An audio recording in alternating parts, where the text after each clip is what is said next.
Hola amigos de YouTube, esta será mi nueva imagen y la antigua será de Raúl XD. Bueno, empecemos con el vídeo de terror. Espíritus oscuros. Hace algunas semanas, algunos amigos y yo decidimos visitar el rancho de una tía mía que actualmente no vivía allí y así pasar el fin de semana en el campo. Decidimos ir allí precisamente porque nos hablaron mucho del pequeño lago y las montañas que rodean el rancho, pero curiosamente lo que más nos entusiasmaba eran los cuentos de terror sobre espíritus oscuros que rodeaban al pueblo y la pequeña casa encantada que había a las orillas del bosque. El sábado conocimos a Mario, que nos estuvo contando sobre las leyendas y cuentos de terror que sucedían en el pueblo desde hace más de 300 años. Nos comentó que los famosos espíritus nocturnos aparecían solo una vez.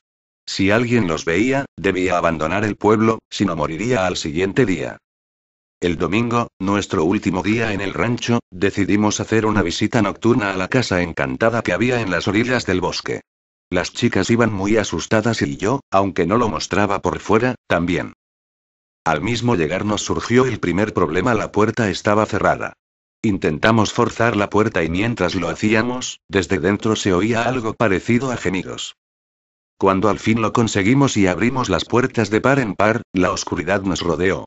Enfrente de nosotros teníamos uno de esos espíritus oscuros sobre los que nos había hablado Mario.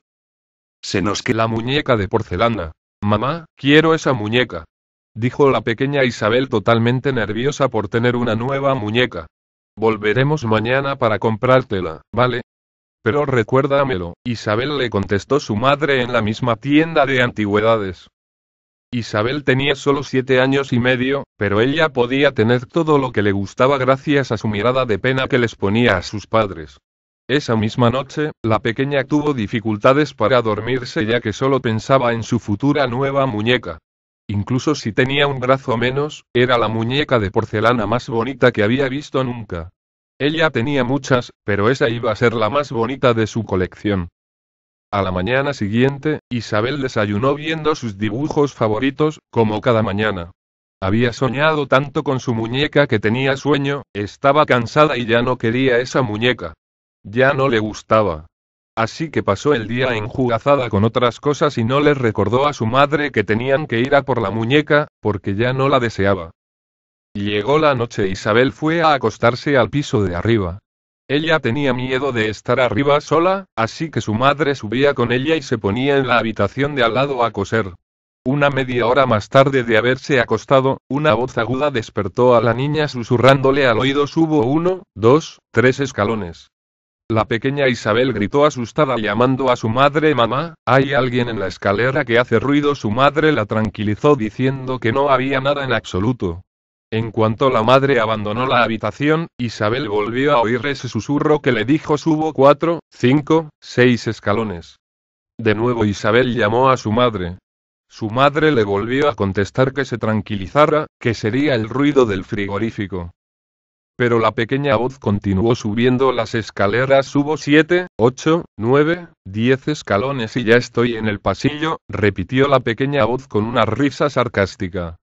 A la mañana siguiente, la madre de Isabel se sorprendió de despertarse antes de ella. Pero pensó en las dificultades que había tenido para dormirse y pensó que estaría cansada.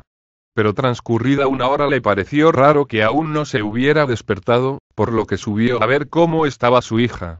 La madre gritó con terror viendo a su hija ahogada en su propia sangre y apuñalada más de 17 veces, con el brazo arrancado, y viendo a esa pequeña y adorable muñeca de la tienda de antigüedades con el brazo de su hija como sustituto del suyo. Esta historia me ocurrió de verdad. Antes de esto no creía ni en Dios ni en el diablo, pero ahora. Todo comenzó una noche en la que decidimos hacer espiritismo unos amigos y yo. Éramos 5 amigos en total, entre ellos mi novia, y lo practicamos en casa de uno de ellos. No sabíamos mucho del tema, habíamos leído algo del tema, pero bueno, lo hicimos un poco a nuestro estilo. Hicimos sitio en el salón y dibujamos un pentagrama cruz de 5 puntas en un círculo en el suelo con arroz coloreado de rojo. También colocamos una vela en cada extremidad. Luego nos sentamos alrededor de él, sobre unos cojines.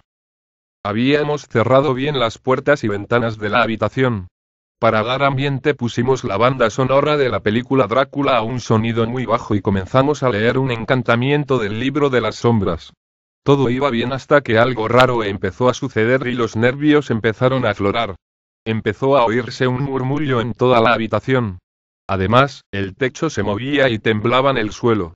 Luego apareció una especie de viento. Y una a una las velas se fueron apagando, excepto la de enfrente de nuestro amigo que tenía el libro de las sombras entre sus manos. Todos mirábamos a nuestro alrededor y poco a poco el terror se adueñaba de nuestras mentes. La música del reproductor cesó y una voz empezó a murmurarnos algo. Era una voz muy grave, pero no comprendíamos lo que decía. La voz se entremezclaba con una pequeña risa burlona. También algo satánica. Mi novia lloraba. Otro amigo temblaba de una manera increíble. Hasta que la última vela se apagó y la música del CD volvió. Y como por arte de magia, la luz del salón se encendió. Ahora podíamos ver bien nuestro alrededor. Todo seguía igual, excepto el arroz que ya no formaba un pentagrama, sino un torbellino. Desde ese día, mis amigos y yo nunca hemos vuelto a practicar espiritismo. Y solo contamos esta historia en reuniones íntimas. Esta es la primera vez que lo cuento a tanta gente. Ahora le toca a Jorge XD. La Llorona. De los campos a las ciudades emigran muchas jovencitas en busca de su sueño, de estudios y de tener mejores trajes y dinero para ayudar a sus familias. Esta, como muchas, llegó a la ciudad y se empleó en casa de ricos, enamorándose de su hijo, el cual cruelmente la dejó embarazada y luego la despidió de su trabajo.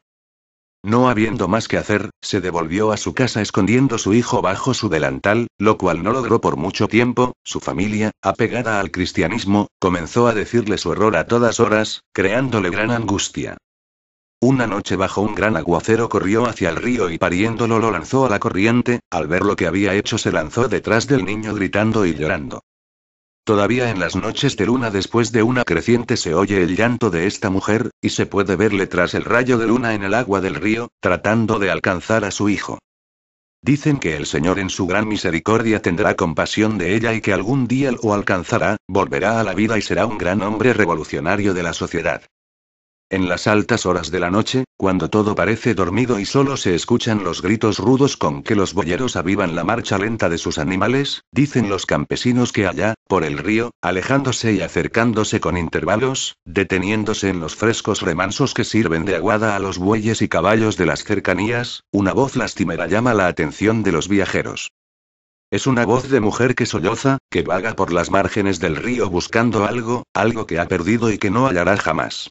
Atemoriza a los chicuelos que han oído, contada por los labios marchitos de la abuela, la historia enternecedora de aquella mujer que vive en los potreros, interrumpiendo el silencio de la noche con su gemido eterno. Bueno, esto ha sido todo, hasta la vista XD.